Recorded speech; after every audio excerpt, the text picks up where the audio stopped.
दोस्तों, गुस्से और प्यार के सैलाब से भरी ये है रितेश और सानवी की प्रेम कहानी। घर में रितेश की मंगेतर मौजूद थी, लेकिन रितेश किसी और लड़की को जबरदस्ती अपनी पत्नी बनाकर ले आया था। आखिर इस जबरदस्ती से शुरू रिश्ते का अंत क्या होगा? रितेश एक बड़ा बिजनेसमैन था। उसने बिजनेस की दुनिया में बहुत नाम कमाया था। अपने ऑफिस में बैठा कुछ जरूरी फाइल्स चेक कर रहा था। वो काम में इतना डूबा हुआ था कि उसे आसपास का भी होश नहीं था।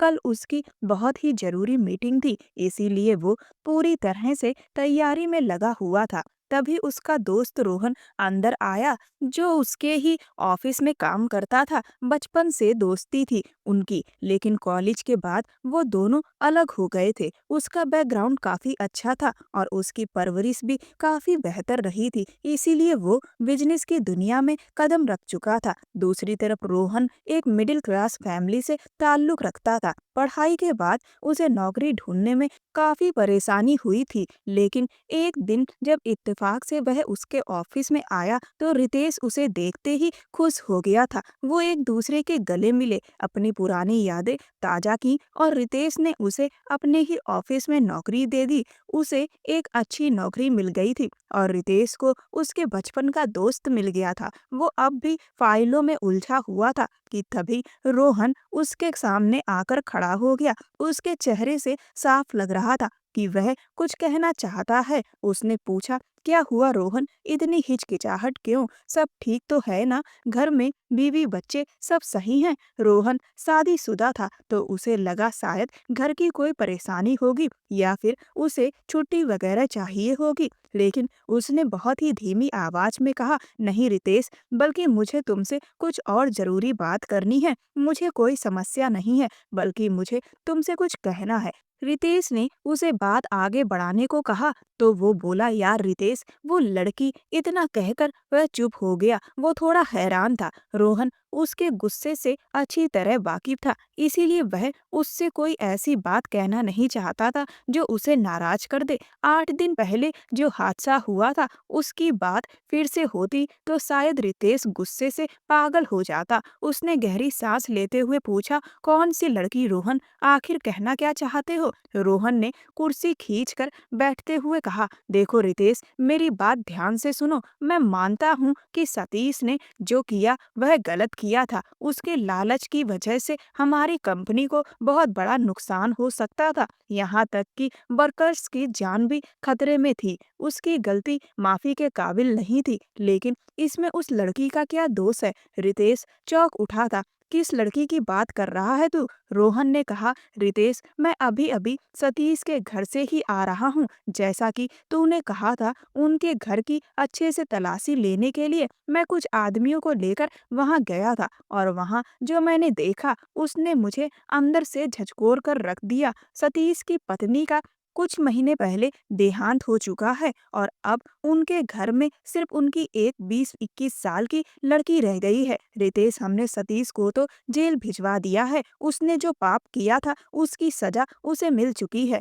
लेकिन उसकी मासूम बेटी अब अकेली रह गई है। जब मैं उनके घर गया था तो वह लड़की बेहद डरी हुई थी, अपने कमरे के अंदर बंद थी, दरवाजा नहीं खोल रही थी। बड़ी मुश्किल से मैंने उसे यकीन दिलाया और दरवाजा खुलवाया। वह लगातार रो रही थी, कह रही थी वो आ जाएगा, वो मुझे जबरदस्ती ले जाएगा। रोहन की बातें सुनकर रितेश सन्न रह गया। उसने कहा, कौन आएगा? वो लड़की किसकी बात कर रही थी? रोहन कहने लगा, उसी लड़की ने मुझे बताया कि मोहल्ले का एक 40-45 साल का आदमी है, बबलू नाम है उसका। वह शराबी है, जुआरी है, वह उसे जबरदस्ती अपने साथ ले जाना चाहता है। उस आदमी ने उस लड़की से कहा है कि उसके बाप ने उसे 1 लाख में बेच दिया है। वह अब दावा कर रहा है कि वह उसे अपने साथ लेकर जाएगा। यह सुनते ही रितेश के अंदर गुस्से की लहर दौड़ गई। रोहन की आंखों में भी दर्द और बेबसी थी। वह शायद उस लड़की के दर्द को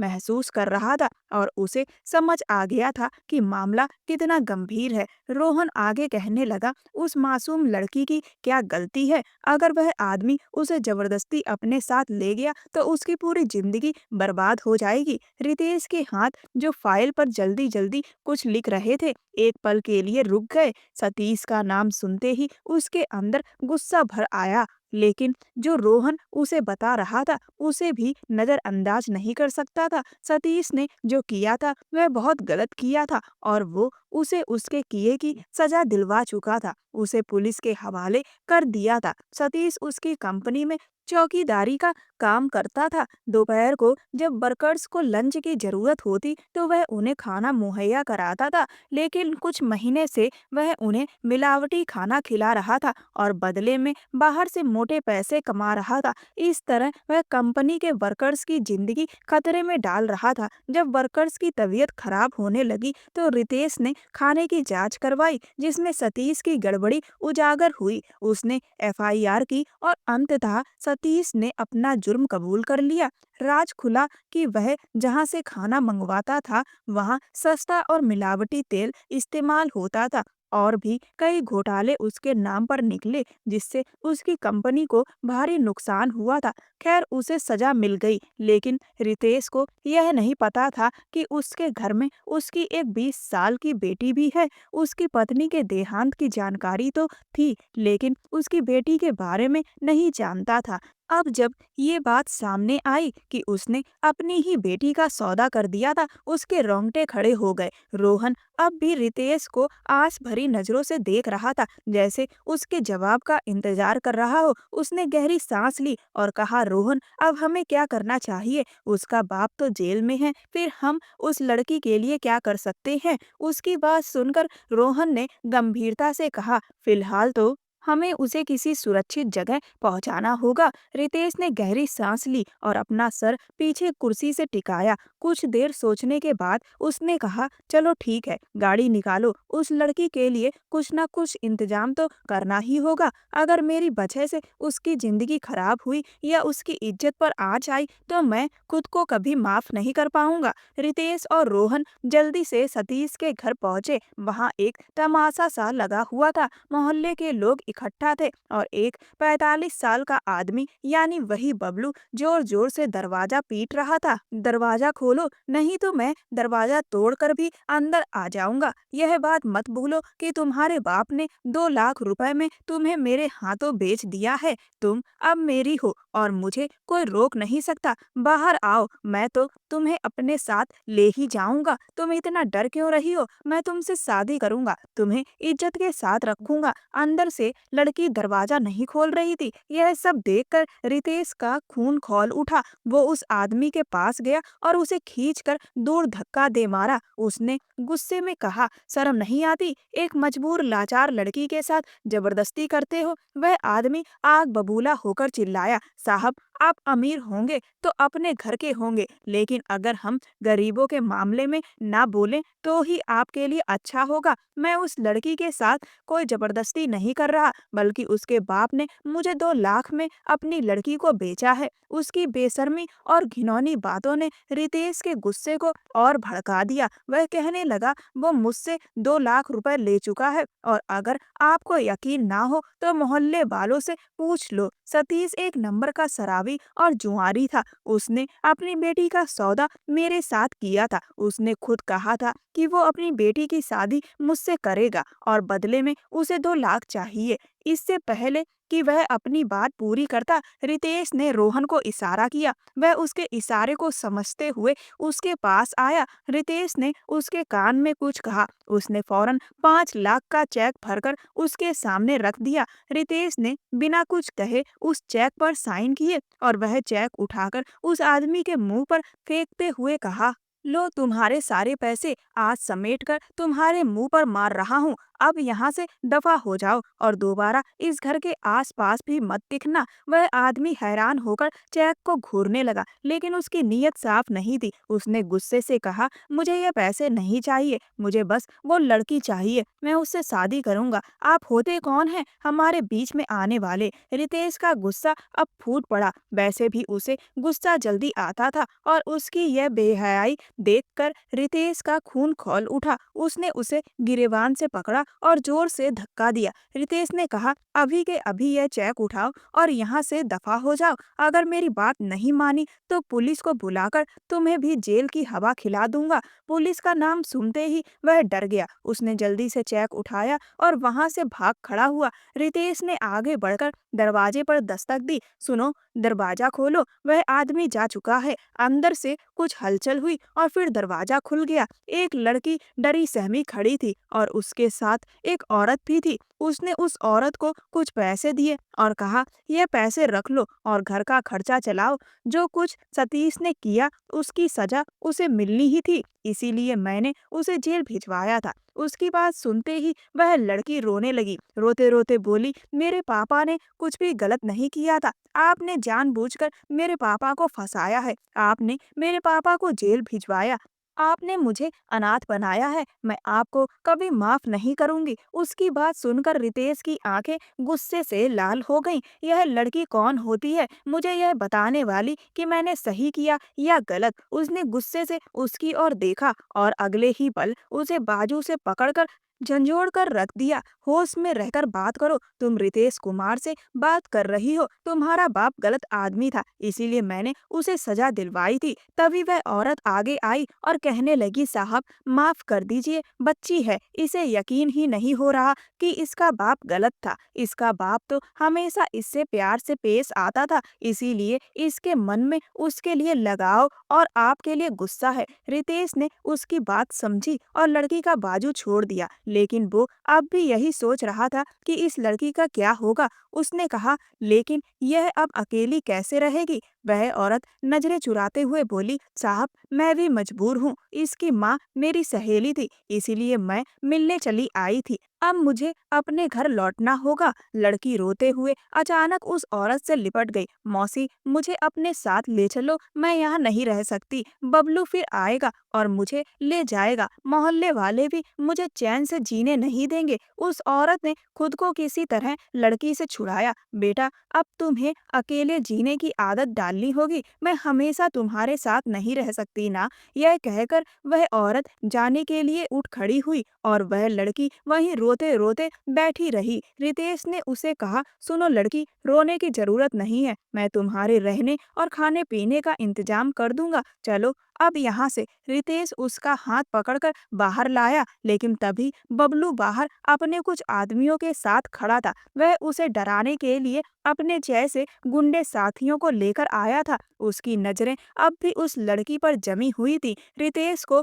उसे फिर से अपने सामने देखकर गुस्सा आया, लेकिन इस बार वह कुछ गुंडों के साथ था। वो नहीं चाहता था कि उनसे लड़कर अपनी इज्जत खराब करे, इसीलिए वो गुस्सा पी गया। अचानक बबलू उसके सामने आकर खड़ा हो गया और बोला, आप इस लड़की को किस हक से लेकर जा रहे हैं? अगर कानून मुझ पर लागू होता है तो कानून आप पर भी लागू होता है। इस लड़की से आपका कोई रिश्ता नहीं है। मैं पुलिस में आपकी शिकायत करूंगा कि आप इस लड़की को जबरदस्ती लेकर जा रहे हैं। उसकी बात सुनकर रितेश का खून खौल उठा। वो अभी उसे मारने ही वाला था कि रोहन ने उसका हाथ पकड़कर कहा, रितेश ठंडे दिमाग से सोचो, वो जो कह रहा है वह सही है। तुम इस लड़की को किस रिश्ते से अपने साथ लेकर जा रहे हो? अचानक उसने लड़की का हाथ छोड़ दिया। रोहन की बात सही थी, लेकिन वो अब उलझन में था कि क्या करूं। उस लड़की को अकेले छोड़ भी नहीं सकता था।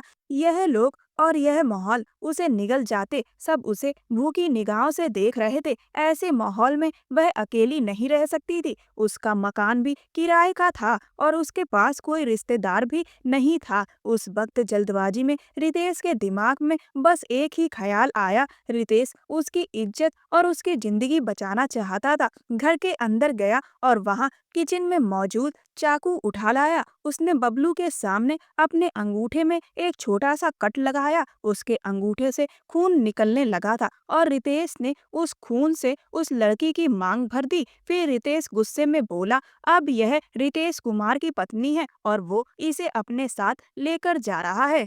किसी में हिम्मत है तो रोक कर दिखाए। रितेश ने जो कुछ भी किया उसे देखकर सबकी आंखें फटी की फटी रह गई थी। कोई भी कुछ बोल नहीं पा रहा था और वह लड़की भी हैरान परेशान थी। उसकी आंखों में अविश्वास था, जैसे उसे यकीन नहीं हो रहा हो कि यह सब सच में हो गया है। बबलू बोला, कानून ऐसी शादी को नहीं मानता और मैं भी नहीं। उसके बाद रितेश ने तुरंत एक वकील को फोन किया और उससे कहा, जल्दी रजिस्टर्ड मैरिज के कागज बनवा लाओ, मैं तुम्हें डिटेल भिजवाता हूँ। रितेश ने रोहन को इशारा किया और रोहन ने तुरंत वकील को मैसेज किया। कुछ घंटों में वकील वहां आ गया। वकील ने पेपर दिए, रितेश ने उन पर साइन किए और उस लड़की के भी साइन करवाए। रोहन ने गवाह के तौर पर साइन किए और उस लड़की की मौसी ने गवाह के तौर पर साइन किया। ये सब कुछ इतनी जल्दी में हुआ कि रितेश समझ ही नहीं पा रहा था कि अब आगे क्या होगा। उस वक्त वो अपने मंगेतर रिया को भी पूरी तरह भुला चुका था, जो फिलहाल उसके ही घर पर थी और उसका बेसब्री से इंतजार कर रही थी। जिस लड़की से उसने शादी की थी, जिसका नाम सानवी था, वो सीधी भागती हुई अपने घर चली गई। उसकी मौसी भी उसके पीछे पीछे चली गई। रितेश बस वहीं खड़ा उसे जाते देखता रहा। मोहल्ले वालों की भीड़ अब एकदम खामोश हो चुकी थी। बबलू भी अपने आदमियों के साथ खिसक चुका था, क्योंकि अब कोई बहस की गुंजाइश ही नहीं बची थी। शायद उसे अपने 5 लाख की चिंता होगी कि कहीं वो गुस्से में उससे वह चेक वापस न छीन ले।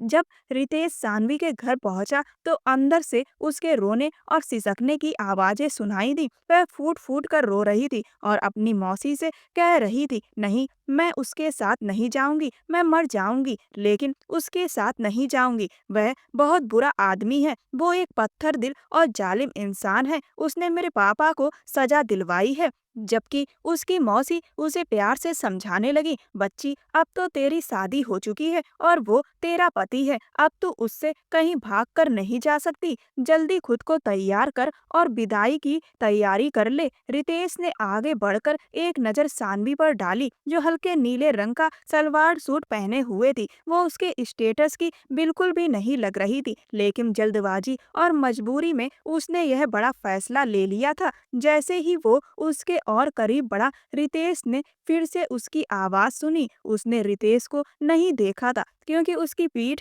रितेश की तरफ थी। वह कह रही थी, मौसी, आप जानती हैं ना, मैं मुकेश से प्यार करती हूँ। आपने मेरी शादी क्यों नहीं रोकी? आपने तो मेरी माँ से कहा था, फिर आप इतनी जल्दी कैसे भूल गईं? क्या मेरी माँ के मरते ही सारे रिश्ते खत्म हो गए थे? आपने ऐसा कैसे होने दिया? उसकी मौसी की आंखों में भी आंसू आ गए थे। मुझे माफ कर दे सानवी, मैं मजबूर थी। मैं तुझे अपने घर की बहू नहीं बना सकती थी, क्योंकि मेरा बेटा तो मान जाता, लेकिन मेरा पति इस रिश्ते के लिए कभी तैयार नहीं होता। सानवी बिलखते हुए बोली, मैं मुकेश से बहुत प्यार करती हूँ, प्लीज मेरी शादी उससे करवा दीजिए, लेकिन इस जालिम इंसान के साथ मैं नहीं जाऊंगी। मुझ पर ऐसा जुल्म मत करो, मुझे अपने साथ ले चलो। मौसी, सानवी की यह फरियाद सुनते ही रितेश का चेहरा गुस्से से लाल हो गया। एक तो उसने उस लड़की को सहारा दिया था, उसकी इज्जत बचाई थी और उसे रितेश कुमार जैसे बड़े बिजनेसमैन की पत्नी बनने का सौभाग्य दिया था, और यह इस रिश्ते की कदर नहीं कर रही थी। यह सब सुनते ही रितेश का गुस्सा चरम पर पहुंच चुका था। उसने झटके से उसका हाथ पकड़ा और उसके बाजू को इतनी जोर से दबोचा कि उसकी उंगलियां उसकी खाल में धंस गईं। रितेश ने कहा, क्या कहा तुमने? दोबारा कहो। वो गुस्से में बोला। सानवी की आंखों से आंसू बहने लगे थे। वह दर्द से करा उठी। उसकी मौसी ने डरते हुए उसे रितेश से छुड़ाने की कोशिश की। साहब, बच्ची है, छोड़ दीजिए, समझ जाएगी, प्लीज इसे माफ कर दीजिए, धीरे धीरे यह रिश्तों को स्वीकार कर लेगी, उसकी मौसी ने रितेश के सामने हाथ जोड़ते हुए कहा था। लेकिन रितेश का गुस्सा कम होने का नाम नहीं ले रहा था। अगले ही पल उसने सानवी को घसीटते हुए बाहर निकाला। मोहल्ले के लोग यह तमाशा देख रहे थे, लेकिन किसी में हिम्मत नहीं थी कुछ भी कहने की। रितेश ने उसे गाड़ी की फ्रंट सीट पर धकेल दिया और खुद ड्राइविंग सीट पर जाकर बैठ गया। गाड़ी चलाते वक्त वक्त भी वह सिसक सिसक कर रो रही थी और रितेश का सारा ध्यान उसी की तरफ जा रहा था। उसका रोना उसके गुस्से को और भी भड़का रहा था। रितेश ने अचानक ही गाड़ी रोक दी, जिससे उसका सिर डैशबोर्ड से टकराते टकराते बचा। रितेश ने गुस्से में कहा, अगर तुमने अब और रोने की कोशिश की तो यहीं जंगल में छोड़ दूंगा। उसने डरते डरते इधर उधर देखा। चारों तरफ ऊंचे ऊंचे पेड़ थे, रास्ता भी सुनसान था। उसके चेहरे से डर साफ झलक रहा था और वह एकदम चुपचाप सहम कर बैठ गई थी। रितेश ने गाड़ी फिर से स्टार्ट कर दी। उसने कहा, देखो तुम्हारे बाप सतीश ने जो किया उसकी सजा वह भुगत रहा है और तुम खुद पर जुल्म मत करो यूं रो रो कर। तुम्हें तो शुक्र मानना चाहिए कि मैंने तुम जैसी मामूली लड़की को अपनी पत्नी बनाया है और तुम हो कि मेरी भलाई की कदर नहीं कर रही। उसकी बात सुनकर सानवी ने चुपचाप सिर झुका लिया था और रितेश ने सुकून से गाड़ी चलाना शुरू कर दी। कुछ ही देर में वो कुमार विला पहुंच चुके थे। गाड़ी रोककर उसने दरवाजा खोला और फिर सानवी की तरफ का दरवाजा भी झटके से खोलते हुए कहा, चलो अब तुम्हें अपने खानदान से भी मिलवाना है। आखिर अब तुम मेरी पत्नी हो। रितेश ने उसका नाजुक सा हाथ पकड़ा तो उसके पूरे शरीर में एक सिरहन सी दौड़ गई थी, जिसे उसने बाखूबी महसूस किया था। घर में घुसते ही सब अपने अपने कामों में बिजी दिखे थे। उसे दादी सामने सोफे पर ही बैठी दिखी और उसकी एक ही आवाज ने सबको चौंका दिया था। क्या बात है, इतना शोर क्यों मचा रखा है? दादी ने उसकी तरफ देखा। रितेश ने मुस्कुराते हुए कहा, दादी मैं आपको एक बहुत जरूरी बात बताने आया हूँ। यह लड़की जो मेरे साथ आई है यह कोई मामूली लड़की नहीं है। जैसे ही उसने यह बात कही थी, रिया जो उसके पास खड़ी थी एकदम आगे बढ़कर गुस्से से बोली, रितेश यह कौन है? तुम इसे यहाँ क्यों लाए हो? इसका तुमसे रिश्ता क्या है? उसकी बात सुनकर वो मुस्कुराया। उसने कहा, रिया घबराओ मत, यह मेरी पत्नी नहीं है जो तुम इस तरह रिएक्ट कर रही हो। यह लड़की बस एक नौकरानी है। इसका नाम सानवी है और इसे मैंने खास तौर पर दादी के लिए रखा है ताकि यह लड़की इनका ध्यान रख सके। रिया की माँ जो किचन के दरवाजे पर खड़ी थी, उसकी सारी बातें सुनकर उन्होंने सुकून की सांस ली, वरना तो वह डर गई थी कि कहीं उसने उनकी बेटी की जगह किसी दूसरी लड़की को ना ला खड़ा किया हो। वह सानवी की तरफ गुस्से से देखकर बोली, तू अभी तक यहाँ पर खड़ी है, सुना नहीं रितेश ने क्या कहा? तू इस घर की नौकरानी है और अब तू आज से किचन के सारे काम संभालेगी। दादी ने तुरंत रिया की माँ को टोक दिया था, यह क्या तरीका है किसी से बात करने का? मत भूलो कि मैं इस घर की मालकिन हूँ, इसीलिए मेरा ही हुक्म चलेगा। यह लड़की सिर्फ मेरा ख्याल रखेगी और कोई इसे तंग नहीं करेगा। दादी की बात सुनकर रिया और उसकी माँ चुप हो गई थी। पिछले 6 महीने से यह लोग उनके ही घर में रह रहे थे। रिया रितेश की मंगेतर थी और अमेरिका से आई थी, लेकिन उसने उसे कभी इस नज़र से नहीं देखा था। उसने हमेशा उससे दूरी बनाए रखी थी, लेकिन अब इस सिचुएशन में उसने खुद को फंसा हुआ पाया तो उसे समझ नहीं आ रहा था कि क्या करे। दादी सानवी को अपने साथ अपने कमरे में ले गई थी और वो सोचता रह गया था कि उसने अपनी जिंदगी में यह क्या कर डाला है। सानवी जब दादी के कमरे में पहुंची तो दादी का कमरा देखकर हैरान रह गई थी। इतना बड़ा कमरा, वो भी एक अकेली औरत का। दादी ने मुस्कुराते हुए कहा, मेरा पोता मेरे दिल का टुकड़ा है और वह भी मुझसे बहुत प्यार करता है। उसने अपनी कोठी का सबसे बड़ा कमरा मुझे दिया है और मैं किसी को भी इसमें घुसने नहीं देती। तुम खुद को खुशकिस्मत समझो कि तुम मेरे लिए बहुत खास हो, क्योंकि मेरा पोता खास तुम्हें मेरे लिए लेकर आया है। मैं तुम्हें नौकरानी तो नहीं कहूंगी, क्योंकि तुम तो एकदम चांद जैसी हो, कहीं से भी नौकरानी नहीं लगती। दादी ने हंसते हुए कहा। तभी दादी की नजर दरवाजे पर पड़ी, जहां रितेश काफी देर से उन दोनों की बातें सुन रहा था। दादी ने उसे देखा तो मुस्कुराते हुए बोली, रितेश वहाँ क्यों खड़े हो, अंदर आओ ना। अच्छा एक बात तो बताओ, यह लड़की तुम्हें कहाँ से मिली और तुम इसी को नौकरानी बनाकर क्यों लाए? कोई मामूली सी लड़की भी तो हो सकती थी ना। यह सुनते ही उसके चेहरे का रंग बदल गया था। उसकी नजरें सानवी पर ठहर गई थी। उसने पहली बार सानवी को गौर से देखा था। वह वाकई बेहद खूबसूरत थी। सफेदी में गुलाबी घुली रंगत, तरासे हुए गुलाबी होंठ और बड़ी बड़ी आंखें किसी को भी अपने जादू में जकड़ सकती थी। वो तो उसके ऊपर से नजर ही नहीं हटा पाया था। लेकिन कुछ देर पहले कहे उस लड़की के शब्द उसके दिमाग में अचानक घूमने लगे, जब वह अपनी मौसी से रो रो कर कह रही थी, मैं इस जालिम के साथ नहीं जाऊंगी, यह बुरा आदमी है, मैं मुकेश को पसंद करती हूँ, मेरी उससे शादी करवा दे, मुझे अपने साथ ले जाएं। उसकी यह सब बातें याद आते ही गुस्से के मारे रितेश की नसें फिर से तन गईं और उसकी खूबसूरती के आगे रितेश का गुस्सा जीत गया था। वो गुस्से से बोला, दादी, खूबसूरती में क्या रखा है? अगर नौकरानी है तो वह नौकरानी ही रहेगी, भले ही कितनी भी खूबसूरत क्यों ना हो। वह मालकिन कभी नहीं बन सकती। उसने सानवी पर एक नजर डाली थी। दादी ने उसके कान खींचते हुए कहा, खबरदार, जो तूने ऐसी बातें की, तू इसे नौकरानी नहीं कहेगा, बल्कि यह तो बड़ी प्यारी है, कितनी मासूम सी है। हाँ ठीक है, यह मेरी देखभाल करेगी, लेकिन नौकरानी बनकर नहीं, समझे तुम? चलो जाओ, इसे गेस्ट रूम में छोड़ कर आओ। अब से ये वहीं गेस्ट रूम में जाकर रहेगी। उसने कहा, दादी, आप ये कैसी बातें कर रही हैं? गेस्ट रूम मेहमानों के लिए है, नौकरों के लिए नहीं। मैं इसे सर्वेंट क्वार्टर में छोड़कर आता हूँ, इसे इसका कमरा दिखाता हूँ।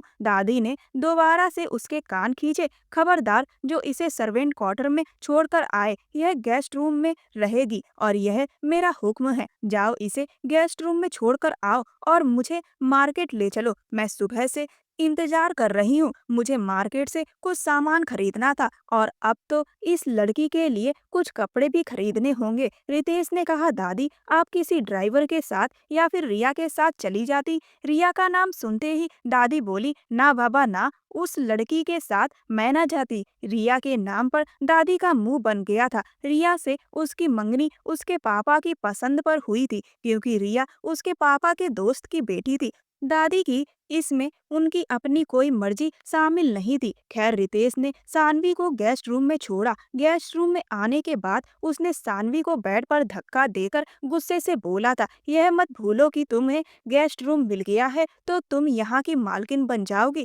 ज्यादा होशियारी दिखाने की कोशिश मत करना और हाँ, घर वालों के सामने अपनी जुबान मत खोलना। मैंने तुम्हें सहारा दिया है, तुम्हें लोगों की गंदी नजरों से बचाया है, तुम यहाँ पर सुरक्षित हो, समझी? वो जल्दी से बेड से उठकर खड़ी हो गई थी, क्योंकि रितेश धीरे धीरे उसके करीब बढ़ रहा था और शायद वो उसके इरादों को भाप गई थी। पता नहीं क्यों रितेश का दिल उसकी खूबसूरती के आगे मचलने लगा था। उसका जी चाहा कि एक बार, बस एक बार उसके गालों की नरमी को महसूस करे। वह एकदम उठकर खड़ी हुई थी और उससे पीछे हट रही थी, लेकिन अचानक ही रितेश का हाथ उसके गालों पर जाकर टिक गए थे। उसने जल्दी से उसका हाथ अपने गालों से हटाया था और रितेश को उसकी इस हरकत पर गुस्सा आया था। उसने खींचकर उसे खुद के करीब किया था और अपने गले से लगा। रितेश ने कहा, हिम्मत कैसे हुई मेरा हाथ हटाने की? पत्नी हो मेरी, हक रखता हूँ तुम पर,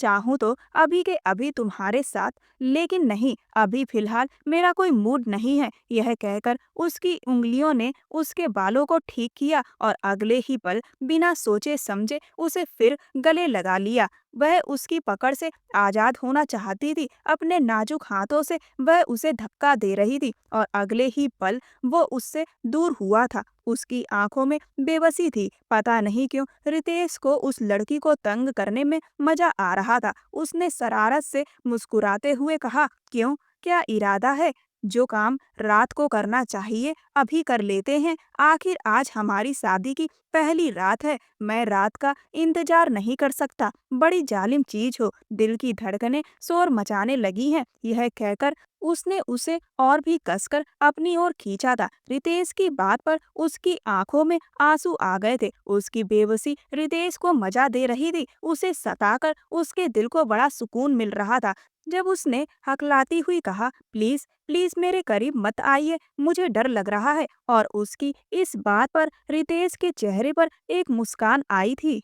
जिसे उसने जल्दी से छुपाया था। वह लड़की उसे कोई जालिम मर्द समझ रही थी जो उस नाजुक सी लड़की के साथ जुल्म करना चाहता था, और उसे उसकी सोच पर हंसी आ रही थी। तभी बाहर दरवाजे पर दस्तक हुई थी। वो एकदम हड़बड़ा गया था और उसे खुद से दूर किया था। रितेश ने कहा, जाओ दरवाजा खोलो और किसी को मत बताना कि मैं यहाँ तुम्हारे साथ था, ओके।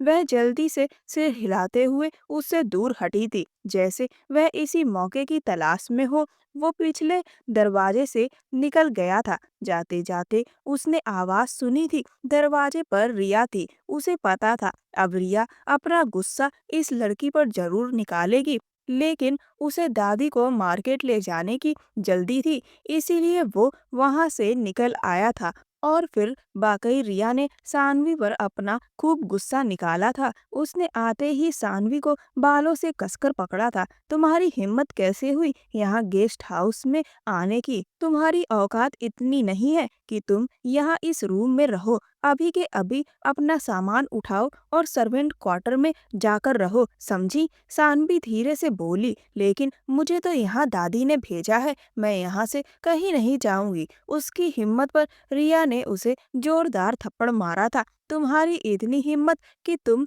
मेरे सामने बकवास करो? मैं तुम्हें अभी बताती हूँ कि तुम मेरी बात से इनकार कैसे कर सकती हो। यह कहकर उसने सानवी का हाथ पकड़कर खींचा और उसे कोठी के पिछले हिस्से में लेकर चली गई थी, जहाँ कोई आता जाता नहीं था। पेड़ भी काफी ऊंचे नीचे लगे हुए थे। काफी समय हो गया था और वहाँ की साफ सफाई भी नहीं हुई थी। उसने सानवी को वहीं झटक कर कहा, अब तुम यहीं रहोगी, घर के अंदर आने की कोशिश भी मत करना, वरना तुम्हारा बुरा हाल करूंगी। यह कहकर रिया अपने कमरे में चली आई थी। सर्दियों का मौसम था। शाम का अंधेरा फैलने लगा था और ठंडी हवाएं चलने लगी थी। ठंड से ठिठुरती सानवी वहीं एक तरफ बैठ गई थी। इधर रितेश दादी को मार्केट लेकर आया था। दादी को मार्केट छोड़ने के बाद वो जरूरी काम से चला गया था। दादी ने कहा था, ठीक आधे घंटे बाद आकर ले जाना।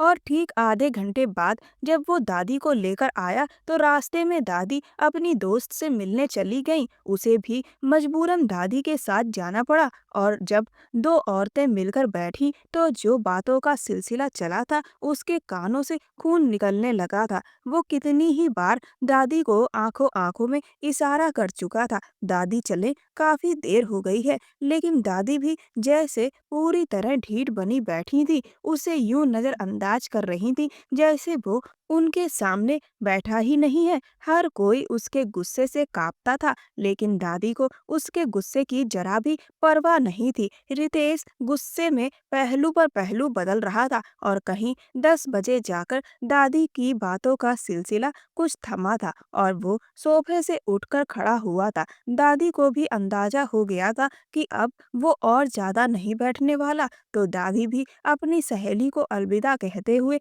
उसके साथ चली आई थी। उसने गुस्से से कहा, दादी आप जानबूझकर मुझे तंग कर रही थी ना? दादी कहने लगी, लो भला मैं तुम्हें तंग क्यों करूंगी?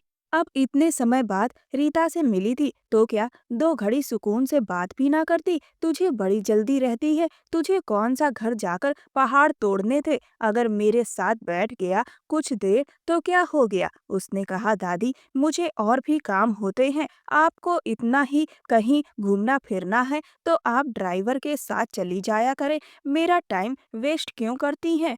उसकी बात पर दादी ने मुंह फुला लिया और वो दादी की नाराजगी बर्दाश्त नहीं कर सकता था। दादी को उसने जैसे तैसे मनाया था और फिर घर की तरफ रवाना हुआ था। घर पहुंचते पहुंचते रात के 10:30 बज चुके थे। दादी अपने कमरे में चली गई थी, जबकि रितेश अपने कमरे की तरफ बढ़ने ही वाला था कि तभी रास्ते में रिया ने उसका रास्ता रोक लिया। वह अच्छी तरह से तैयार होकर घूम रही थी। उसने ऊपर से नीचे तक उसे देखा था और कहा, कहीं जाना है? उसका दिल अचानक डर के मारे धड़का था। कि कहीं रिया की जिम्मेदारी उसे ही ना उठानी पड़े, कहीं उसने अपनी सहेलियों के घर जाने का प्लान ना बनाया हो। रितेश को अंदर से झुलझुलाहट महसूस हुई थी, लेकिन रिया की अगली बात ने उसे सुकून पहुंचाया था। अरे नहीं रितेश, मैं तो तुम्हारा ही इंतजार कर रही थी। आज मेरा बड़ा मन था कि तुम्हारे साथ बैठकर कुछ टाइम स्पेंड करूं।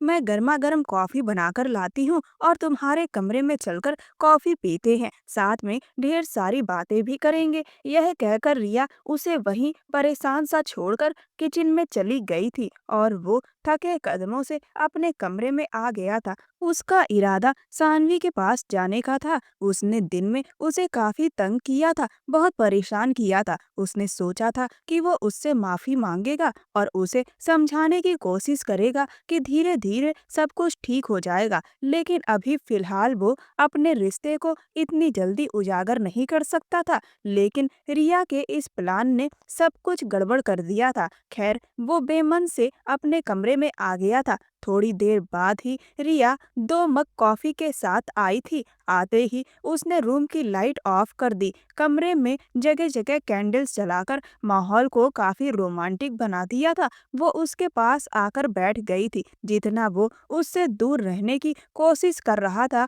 उतना ही वह उसके करीब आ रही थी।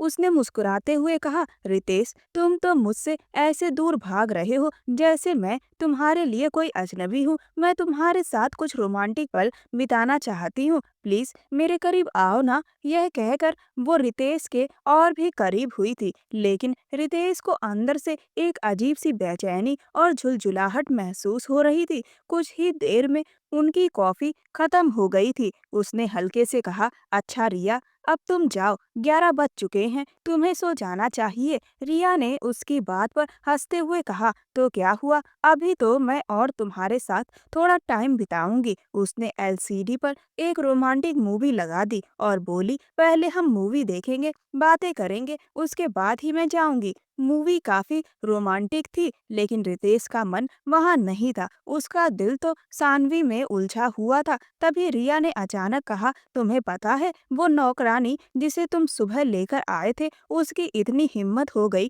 कि वह गेस्ट रूम में रहने का सोच रही थी। लेकिन मैं भी कम तीखी नहीं हूँ, उसे अच्छा सबक सिखाया है मैंने। मैंने उसे हवेली के पिछले हिस्से में फेंक दिया है। जब पूरी रात ठंड में तड़पेगी तब उसे समझ आएगा। यह सुनते ही रितेश का दिल धक से हुआ था। बाहर इतनी सर्दी थी और रिया ने उसे हवेली के पीछे फेंक दिया। वो कुछ कहने वाला था, लेकिन वो घर में कोई बवाल खड़ा नहीं करना चाहता था। उसकी बेचैनी अंदर ही अंदर बढ़ने लगी थी। वो बार बार घड़ी की तरफ देख रहा था। जैसे जैसे समय बीत रहा था, उसका दिल और बेचैन हो रहा था। सानवी को घर से बाहर किए हुए कम से कम 4-5 घंटे हो चुके थे और आखिरकार रात 12 बजे वो किसी तरह रिया को टालने में सफल हुआ था। वह उठकर अपने कमरे में चली गई और रितेश जल्दी से हवेली के पिछले हिस्से की तरफ भागा था। उसने अंधेरे में ही आवाज लगाई, सानवी, सानवी, कहाँ हो तुम?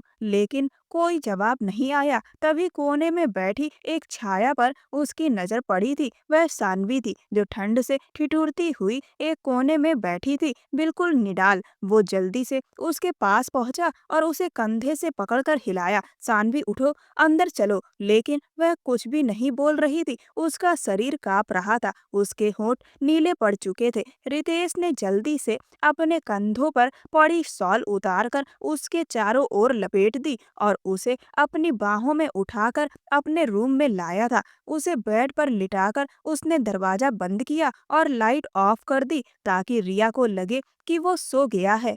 वो धीरे धीरे सानवी को होश में लाने की कोशिश कर रहा था, लेकिन ठंड की वजह से उसकी हालत लगातार बिगड़ती जा रही थी। उसके होंठ नीले पड़ चुके थे, शरीर कांप रहा था और वो पूरी तरह बेहोश थी। उसने हीटर चालू कर दिया, मोटा कंबल ओढ़ा दिया, लेकिन कोई खास फर्क नहीं पड़ा। वो परेशान हो उठा था। सब उसकी ही गलती थी। अगर उसने उसे वक्त रहते वहां से उठाया होता तो शायद ये हालत नहीं होती। उसे बिल्कुल भी समझ नहीं आ रहा था कि क्या करे। आखिर रितेश ने खुद की शर्ट उतार दी और धीरे धीरे कंबल के अंदर से उसके पास लेट गया ताकि उसकी गर्मी से उसे कुछ राहत मिले। वो उसकी जान बचाना चाहता था, बस यही एक मकसद था। लेकिन वो एक आम मर्द था, पर ऐसा कोई भी कदम उठाना जो उसके भरोसे को तोड़े उसके जमीर को स्वीकार नहीं होता। वो खुद को उस पल रोक पाने में गर्व महसूस कर रहा था। कई घंटे यूं ही बीत गए। रितेश बस चाहता था कि उसे होश आ जाए, वह सुरक्षित हो। सुबह होते होते उसने धीरे धीरे आंखें खोली। उसकी आंखें रितेश की तरफ देखकर हैरानी से फैल गईं और उसने घबराकर खुद को उससे अलग करने की कोशिश की। आप इतने करीब क्यों आए? आपने मेरे साथ क्या किया? उसकी आंखों में सवाल और डर दोनों थे। रितेश ने शांत स्वर में कहा, कुछ नहीं किया शान्वी, तुम्हारी हालत बहुत खराब थी। अगर तुम्हें समय पर गर्मी नहीं दी जाती तो तुम शायद बच भी नहीं पाती। मैं तुम्हें सिर्फ बचा रहा था और कुछ नहीं। वो चुपचाप उसकी बात सुनती रही। उसकी आंखों में अविश्वास भी था और थोड़ा सा भरोसा भी। रितेश ने आगे कहा, तुम मेरी पत्नी हो, हक है मुझे, लेकिन जब तक तुम खुद अपने मन से मुझे स्वीकार नहीं करोगी, मैं तुम्हारे साथ वो नहीं करूंगा जिसका तुम्हें डर है। जो कुछ हुआ वो सिर्फ तुम्हारी जान बचाने के लिए था। वो फौरन उठकर चादर लपेटने लगी और रितेश ने तुरंत मुंह फेर लिया। शर्मिंदा मत हो सानवी, मैं तुम्हारा सम्मान करता हूँ। आज से मैं तुम्हें परेशान नहीं करूंगा जब तक तुम खुद मुझे ना चाहो। वो सिसकते हुए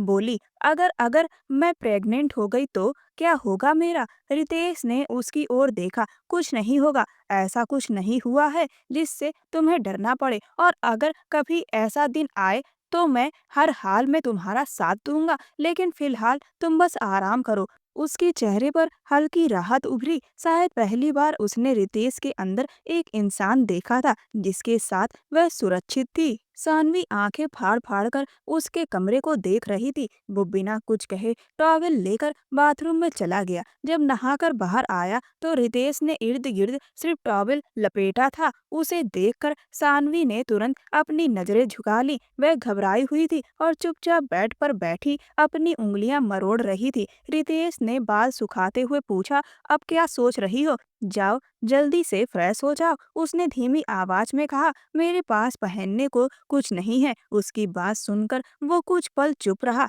सच था, उसे वो जिन हालातों में वहां से लाया था, कपड़े लाने का मौका ही कहाँ मिला था।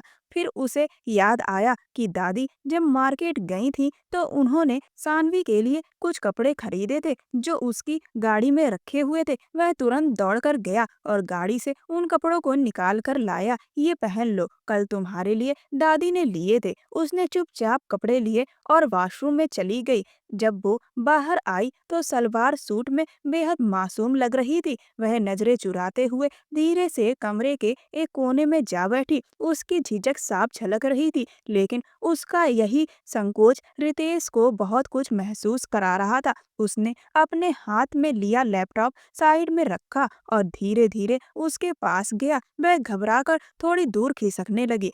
रितेश ने उसकी बाजू थामते हुए शांत स्वर में कहा, मैं कोई पराया नहीं हूँ, अब तो तुम्हारा हमसफर हूँ। इस रिश्ते को वक्त दो, मैं जबरदस्ती कुछ नहीं करूँगा। ये बताओ, वो जो लड़का था मुकेश, क्या वो तुमसे प्यार करता था? सानवी ने कहा, पता नहीं, रितेश बोला, उसने कभी तुम्हें बताया नहीं? सानवी ने ना में सर हिलाया। फिर तुम उससे प्यार कैसे करती हो? सानवी ने कहा, मुकेश मेरी माँ को पसंद था और वह चाहती थी कि मेरी शादी मुकेश से हो, इसलिए मैं भी मुकेश के बारे में सोचने लगी थी। तुम्हारी माँ चाहती थी, पर क्या तुम मुकेश को अच्छे से जानती थी? उससे कभी ठीक से मिली थी? उसकी आदतों का क्या तुम्हें पता था? सानवी ने ना में सर हिलाया, बोली, बस एक दो बार उसे देखा था, अपनी माँ के साथ घर आया था। रितेश बोला, फिर ये कैसा प्यार हुआ जब तुम्हें ये भी नहीं पता कि आखिर वो इंसान कैसा है? सानवी कुछ नहीं बोली, बस हल्के से सिर झुका लिया। सानवी सोचने लगी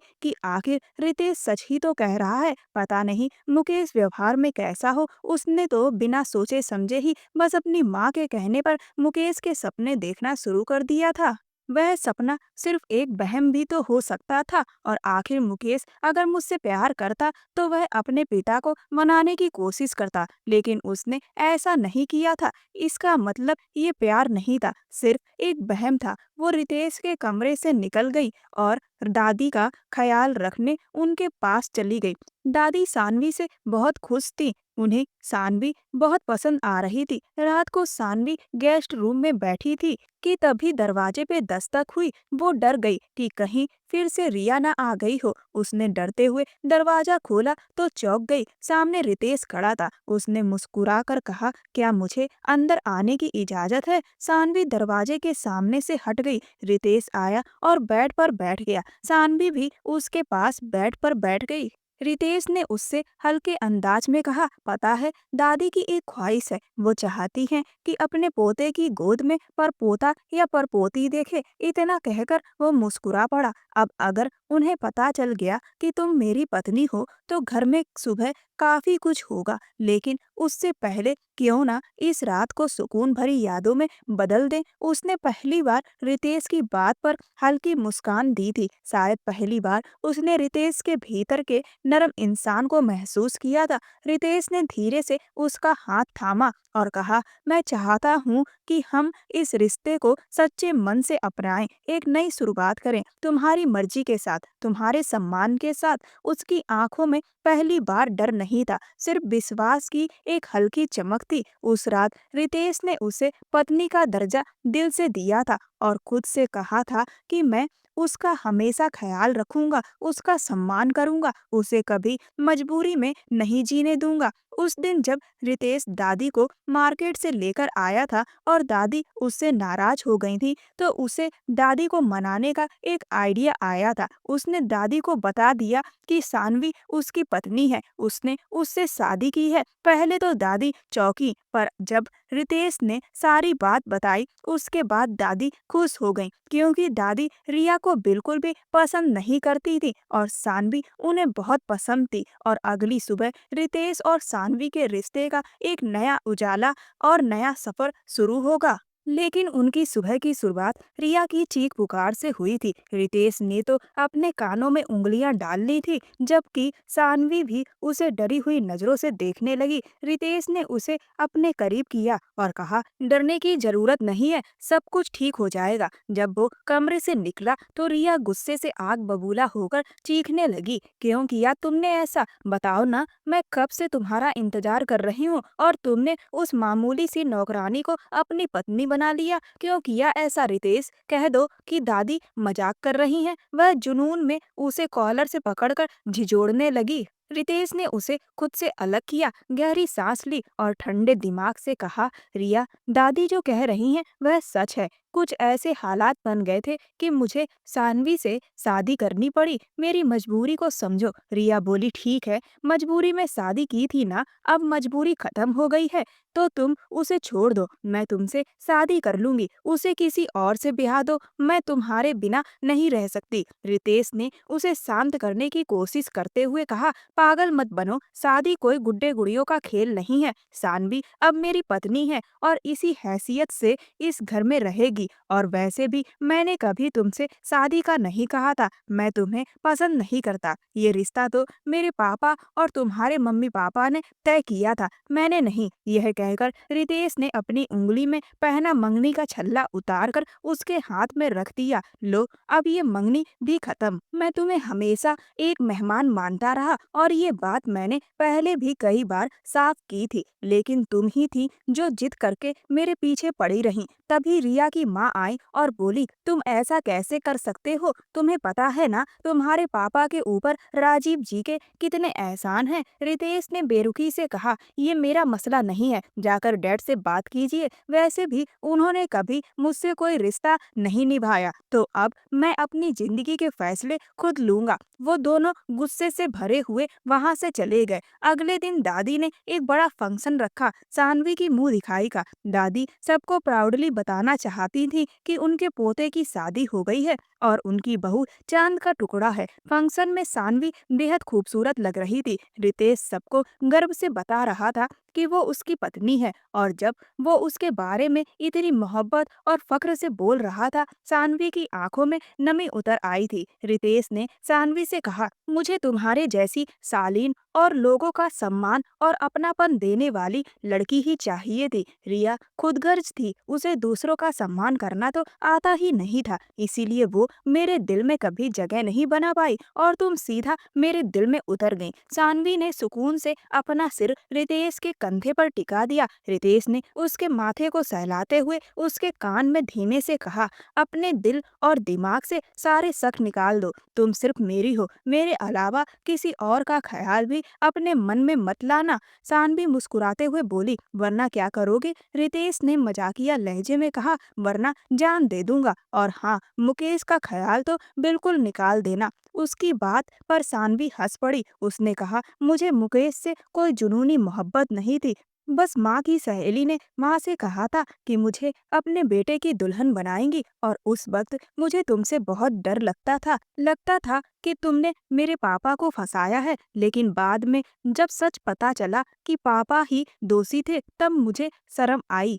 तुम्हें हमेशा एक सख्त और बेरहम इंसान समझा था, इसीलिए शादी का नाम आते ही मुकेश का नाम लिया था। लेकिन अब मेरे दिल में सिर्फ आप हैं। ये कहते हुए उसने दोबारा अपना सिर उसके कंधे से टिका दिया और उसने भी उसे अपने सीने से लगा लिया। तभी सबने ताली बजाकर उन्हें याद दिलाया कि वो अकेले नहीं है। सानवी शर्म से लाल हो गई और रितेश के चेहरे पर एक शरारती मुस्कान तैर गई। दादी दूर खड़ी उन्हें प्यार भरी नजरों से देख रही थी और नजरों ही नजरों में उन्हें आशीर्वाद दे रही थी। रितेश ने सानवी के पिता के खिलाफ किए गए केस को भी वापस ले लिया था, क्योंकि वह नहीं चाहता था कि उसकी पत्नी का पिता जेल में हो। लेकिन सानवी अपने पिता से कोई भी मतलब नहीं रखती थी, क्योंकि उसने उसे एक शराबी के हाथों बेच दिया था। रिया विदेश वापस चली गई थी और उसके साथ उसकी माँ भी चली गई थी। विदेश जाने के बाद वहाँ पर रिया को कोई और लड़का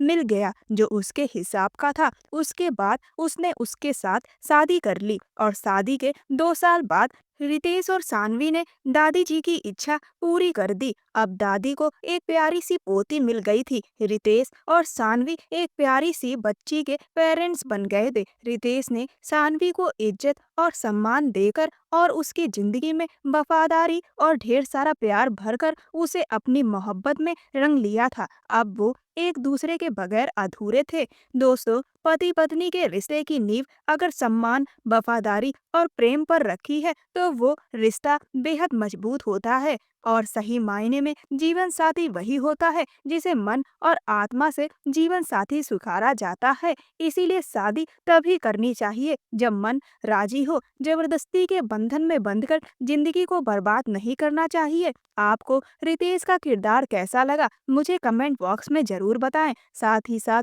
मेरे चैनल को सब्सक्राइब कर वीडियो को लाइक कर दें और वीडियो को ज्यादा से ज्यादा शेयर करें। मिलते हैं अगली कहानी में, तब तक के लिए धन्यवाद।